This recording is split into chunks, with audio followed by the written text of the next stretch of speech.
In this video, I'm going to introduce Hess's law in a simple and easy to follow way that's going to help you to understand Hess's law, and we're also going to look at how to do the calculations with a worked example. So let's start with a big rule, the kind of fundamental basis of Hess's law, and that is that the route that a chemical reaction takes does not affect the enthalpy change. So regardless what way you look at it, you can always calculate the same change in enthalpy. So you could look at a reaction as going reactant straight to products, and the enthalpy change for that is actually going to be exactly the same as if you went from the reactants to some intermediate step or steps, and then those intermediates turned into your final products. And both of those two routes, the rule is that delta H is going to be the same either way. So your change in enthalpy does not depend on the path. And textbooks often say things like it's independent of the path. And that just means doesn't matter what way you go, as long as you start and finish in the same place and your path is valid, you're going to get the same value of delta H regardless of how you do the calculation. And you can see this in terms of a diagram. So we could define an axis as being our enthalpy axis. We're going to have some reactants that have a certain enthalpy associated with them. So we're going to have that line represent the reactants. Then the products are perhaps going to be lower. So we've got an exothermic reaction here. And we can simply put an arrow on to indicate our change in enthalpy. So our change in enthalpy is just going to simply be that purple arrow. That's the difference in enthalpy between the reactants and the products. Now we could also look at this in a slightly different way. So we've got the same enthalpy for the same reaction. We've got the same reactant enthalpy, the same product enthalpy. That's why they're on the same line.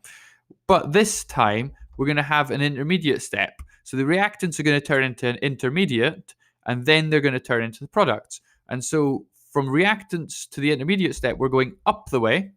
So this is going to be endothermic. So we've got delta H1. And then if we go down the way, we've got delta H2. So we're going from the intermediate step to the products. And actually, these two routes are going to give exactly the same value of delta H overall. And I can show you this with numbers. So if we just say that this reaction is minus 200 kilojoules for a certain amount of the substance, then we're going to have plus 100 from the reactants to the intermediate step, and then you'll be going down by minus 300. So on the left, when we're going reactant straight to products, we've got minus 200, and on the right, we're going up by 100, and then down by 300. And the interesting thing here is that minus 300 plus 100 is giving you minus 200. So it didn't matter that we went to the intermediate step. As long as we're careful with the signs and we take care of everything that's going on, we actually end up with the same overall delta H calculated. So that's the theoretical basis for Hess's law. Now let's look at how you actually do the calculations. And so I'm going to teach it with a thermochemical cycle because that helps you understand exactly everything that's going on and will support you with any kind of description questions. And then we'll look at a shortcut method at the end that lets you do it a bit faster, but you have to understand what's going on and be careful with the signs. So for the thermochemical cycle, you've got the reactants going into products, but then we take the reactants and imagine breaking them down into their constituent elements. So we end up with the elements. That's going to be our intermediate step. And then we reform all of those elements as products. And by looking up certain values in tables, we can work out exactly what the values on those two red arrows are going to be for the enthalpy change.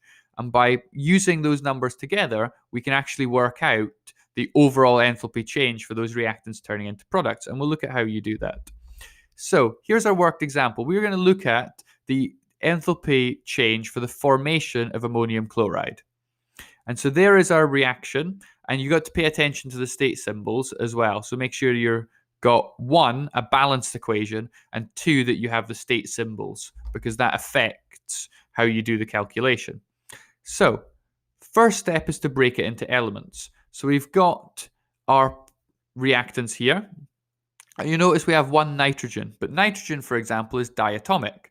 So as an element, it's going to be N2. So you can break down the nitrogen into N2. The hydrogens are going to become H2, and the chlorines are going to become Cl2.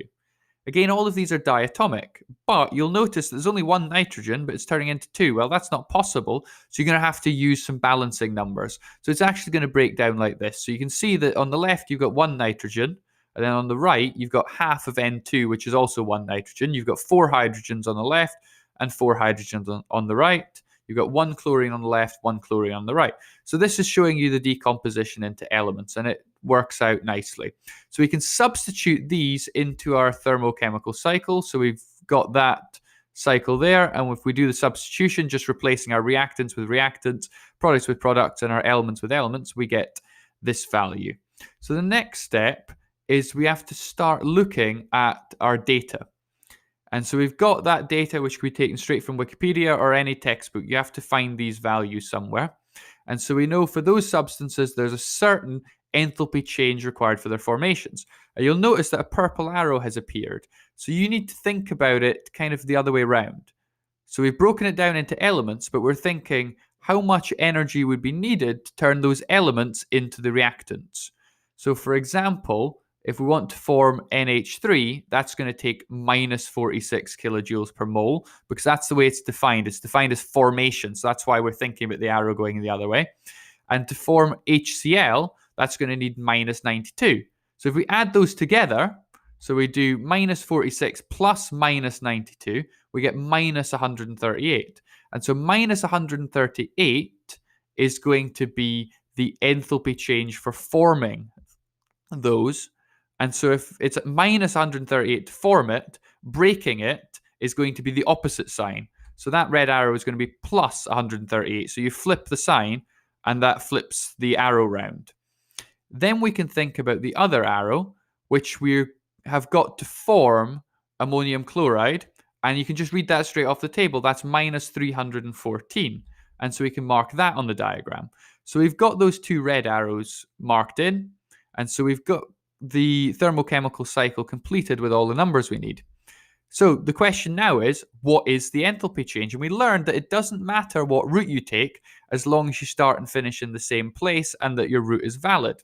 So what we can simply do is we can say that the enthalpy change is the 138 minus 114. So we're combining those two, and so we get minus 176 kilojoules per mole. And that is our final answer. There is a shortcut, but you got to be careful in using this because you have to be very careful with the signs. And you also need to understand that thermochemical cycle to be able to explain why this formula works.